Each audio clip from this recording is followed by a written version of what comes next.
हजरत Umar bin Khattab और कहत का जमाना, अदल व रहम की अजीम मिसाल। हजरत उमर बिन खत्ताब खिलाफत पर थे। उनके दौर में एक सख्त कहत पड़ा जिसे आम अल रमदा कहा जाता है।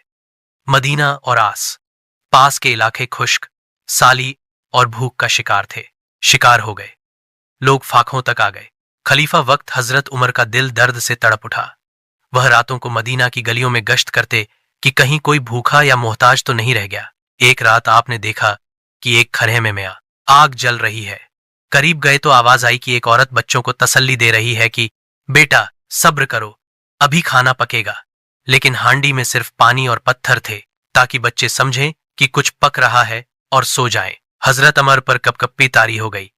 पूछा, ए अल्लाह की बंदी, ये क्या कर रही हो? जरूरत बोली, अमीर उल मोमिनीन ने हमारा ख्याल नहीं रखा, हम फाके से मर जाएंगे।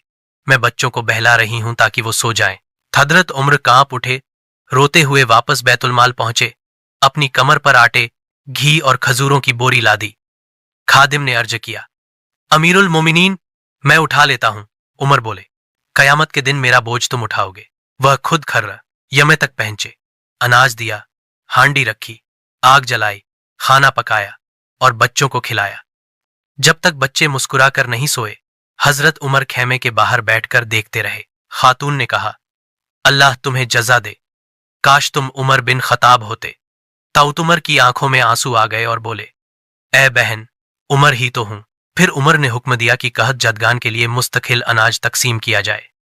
दूर दराज से गल्ला मंगवाया। महीनों तक खुद कहाफिलों का इस्तकबाल किया और मदीना के हर भूखे को खाना पहुंचाया।